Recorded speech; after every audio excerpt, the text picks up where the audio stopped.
All right, hello guardians and gamers. Welcome back to the channel.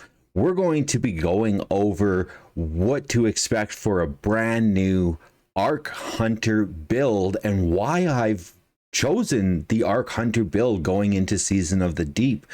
Now, let's take a look at next season's artifact mods and see where I'm going to go with this and what I've got going on right now for the Arc Hunter build. Let's roll the intro.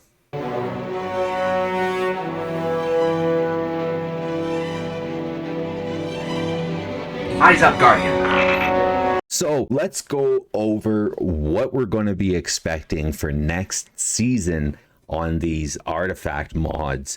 So column one, we're going to have anti-barrier overload rifle, unstoppable hand cannon, overload scout rifle, and overload trace rifle. And last but not least, we're going to have unstoppable glaive, which is a pretty interesting mix. Overload scout, not too bad. Overload trace, I can't wait. Gonna disintegrate some overloads with trace rifles. All right, so column two is all of our authorized mods. So all of these mods are going, when you apply them, are going to discount those things significantly. So instead of costing 2 or 3 spots, it's only going to cost 1. So we're going to have arc authorized mods. So this energy cost of all armor mods affecting your arc weapons are significantly discounted. Void, the armor energy costs of all armor mods are significantly, or affecting your weapon or void weapons are significantly discounted. The armor energy costs of all armor mods for strand affecting your strand weapons are significantly discounted. Melee, all armor energy costs of all armor mods affecting your melee significantly discounted. And the same thing is going up for this Technicolor siphon, which is interesting. I have never seen that one before.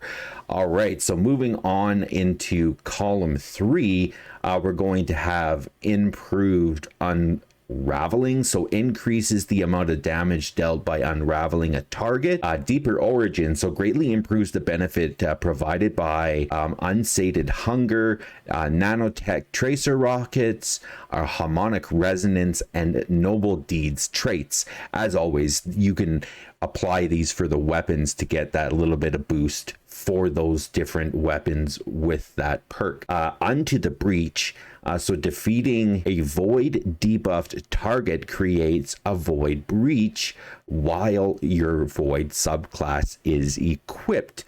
So even if you're leaning into that void hunter or even void titan or warlock, this will definitely help out.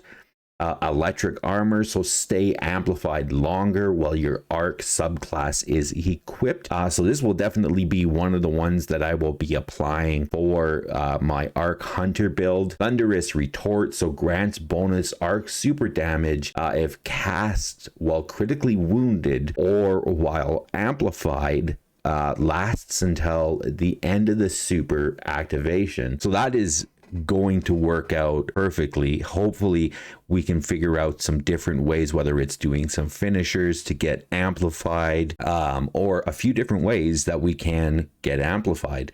Moving on to column 4, we've got strand soldier, so your strand weapons gain unraveling rounds whenever you gain woven mail while your strand subclass is equipped.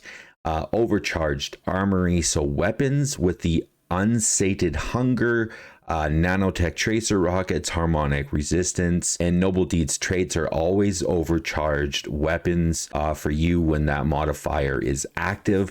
So if you are using those weapons with that perk, any of those perks on them, I would definitely be applying this because it does overcharge those weapons, which you're going to get the best damage out of them. Protective breach, so picking up and void breach gives you an overshield and refreshes your existing overshield. So the more breaches you pick up, the more you're going to have an overshield, the more you can refresh that overshield, so you can leave those void breaches there, go back to them, refresh that shield, and keep on going. Absolutely perfect.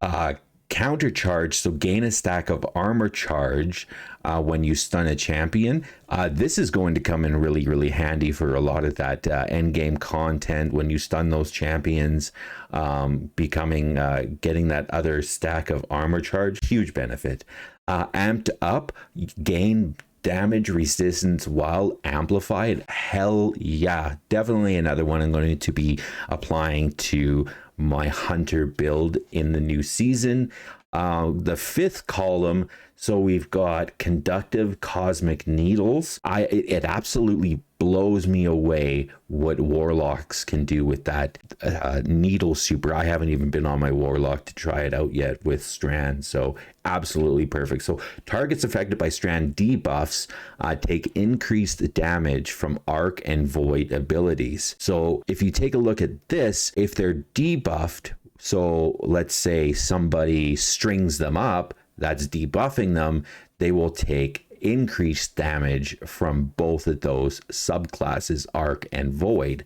So shock and awe. Arc final blows, while you were amplified, summon a burst of lightning that damages and jolts targets. This will also be another one that I will be applying to my arc hunter build. Next up, we've got supernova. So picking up a void breach causes your next source of void damage to create a large weakening pulse. So next we've got squad goals. So performing a finisher while you are amplified grants amplified to nearby allies when your arc subclass is equipped. Performing a finisher while you have woven mail grants woven mail to nearby allies when your strand subclass is equipped. So if you're in that team and you guys are running, say, someone with an arc subclass, someone with a strand subclass, or let's look at the last one, void. If you're running all of three of these and you guys are all getting these different buffs, and it is really going to be absolutely awesome how everything synergizes. I can't wait to be able to see how it all applies. So performing a finisher while you have devour grants devour to nearby allies when your void subclass is equipped. Amazing. I can't wait for it to see how it all works. And the best one yet is lightning strikes twice. So after throwing an arc grenade, gain an increased grenade recharge for a short time. Arc final blows extend the duration of this benefit. Literally spam those grenades, like they say, chuck more grenades. All right, let's take a look at what I'm rolling right now and how everything's going to synergize with this different hunter build. Let's get into it. So in this hunter build, what I'm rolling right now for my subclass arrangement, we've got Gathering Storm, so I'll be able to chuck my yeet stick. We're rolling with Gambler's Dodge, so recharges your melee abilities. We're rolling with Triple Jump, but I mean, you can use whatever you want for that. Combination Blows, so punching your target, defeating a target stacks 3 times. Defeating targets with this ability also fully refills your class ability. So doing that dodge gives you melee, doing melee gives you your dodge. Absolutely awesome how that works back and forth. So you don't have to lean too much into that speed or onto that perk. I'm also using skip grenades, and we'll get how that is synergizing together. We were rolling with flow state, so defeating a jolted target makes you amplified. While you are amplified, your dodge recharges more quickly. So the more dodge you get, if you're doing punches, you're going to be able to do a dodge, get that punch back. All right, and the more you do punches, you're also going to get grenades as well. Your dodge recharges more quickly. You are more resilient while dodging, and your reload speed is greatly increased. And we're also rolling with Lethal Current. So after dodging, your next melee attack has an increased lunge range, jolts the target, and creates a damaging aftershock. Damaging a jolted target with melee attacks also blinds them. So we're rolling with Spark of Haste, Spark of Discharge, Spark of Volts, and Spark of Ions. So moving on over to the rest of the build. For our helmet, I'm rolling with Resilience on the helmet. I'm rolling with Strand Siphon. So Rapid Strand Weapon Final Blows create orbs. Rolling with Harmonic Siphon. So Rapid Arc Weapon Final Blows create orbs, and then Ashes to Assets, so gain bonus super energy on those grenade kills. Like I said, this build is going to be leaning into that ultimate grenade spam. So we're joining the rest of everything else. Instead of it being solar, where you're spamming solar grenades, we're just going to be chucking arc grenades, spamming the heck out of that. All right, and on our gauntlets, we're rolling with the Discipline mod, Grenade Kickstart, Double Grenade Kickstart, Heavy-Handed, so your powered melee final blows create orbs of power. So when you're dodging, you get your melee back. When you use your melee, you get an orb, and then you dodge, you get your melee back, and then you chuck grenades. It just works together. Moving on over to the chest piece, we're rolling with Discipline on the chest piece, Harmonic Resistance, Harmonic Reserve, so we have a larger amount of heavy ammo, and we're also rolling with the sniper damage, but I mean, you guys can change that out any way you want. Resilience, we're rolling with Better Already, so when we pick up those orbs that we're dropping and constantly creating, we're going to get regeneration right away. Innervation, so reduces grenade cooldown each time you pick up orbs. So the more orbs you're creating, the more times you're going to get that grenade back. The more you throw them, the more you punch, the more you dodge. You're getting the point? Absolutely awesome. And we're also rolling with Arc Weapon Surge. Minor resilience for the flow. We're rolling with Reaper. So after using your class ability, your next weapon final blows spawn orbs of power. So when you do your dodge, you kill something with a weapon, it drops another orb. You can pick that up. You can constantly stay alive. You get what I'm getting at? It works amazingly. And then we're rolling with Double Bomber, so reduces grenade cooldown when using your class ability, which is dodging. And I also want to point out that for our exotic, we're running with Shinobu's Vow. Moving on over to the artifact, we're rolling with Anti-Barrier, Unstoppable, Overload, SMG.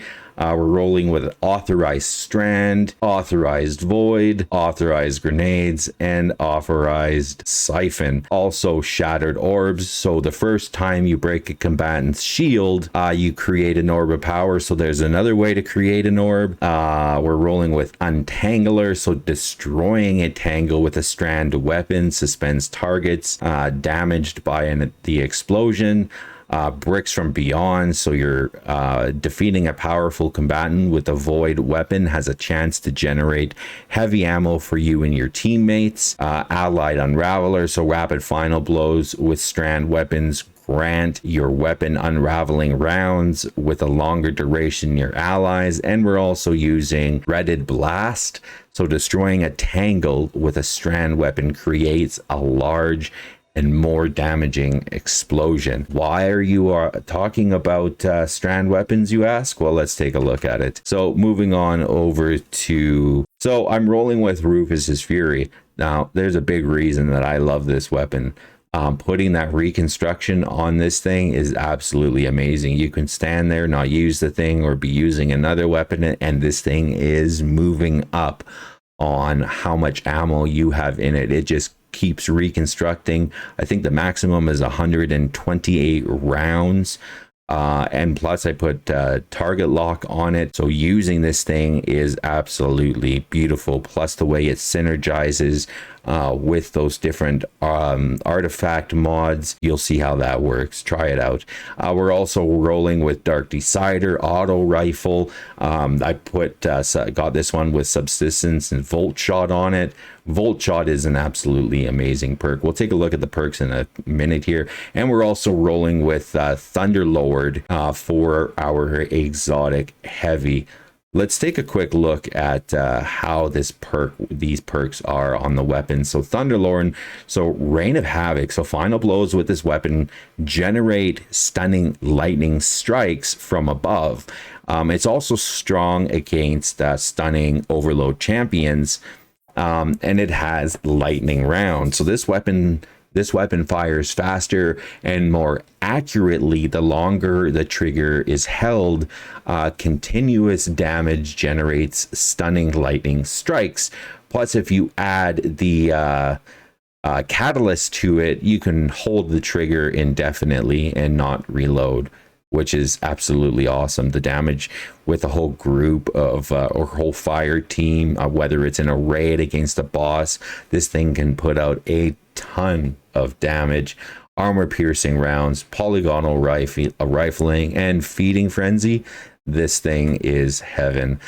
Dark Decider, so Volt Shot, if you're not sure how Volt Shot works. So reloading this weapon after defeating a target overcharges this weapon for a short period of time, causing it to jolt targets on the next hit. So you get that kill, reload the weapon, get that kill, jolts targets. Absolutely amazing. Plus, it's got subsistence, so defeating targets partially reloads the magazine from reserves. Or you can even go with something like Path of Least Resistance, which is really fun. Getting this thing with triple tap and Volt Shot. Triple tap works with having a larger magazine, so rapidly landing precision hits returns 1 round to the magazine. So getting those precision hits and the Volt Shot with this thing synergize together beautifully. And last but not least, like I said, with Rufus Fury, going with the enhanced traits, so the enhanced reconstruction and enhanced target lock. If you're not the best shot like I am, this will help you out, and it's never ending ammo. I mean, if you run out of this thing, just swap your weapons. This thing will reconstruct while you're using one of your other weapons. Swap back to it. You've got a nice big clip in it again, so it doubles the magazine size when it reconstructs. And you'll see the reconstruction come up on your screen when this thing works. Everybody, if you can do me that favor, hit that like button, leave a comment. Come and check us out live. We'd love to have you there. Love to know what you think of the build and how everything is going to work for next season. Everyone, until next time, be safe and take care.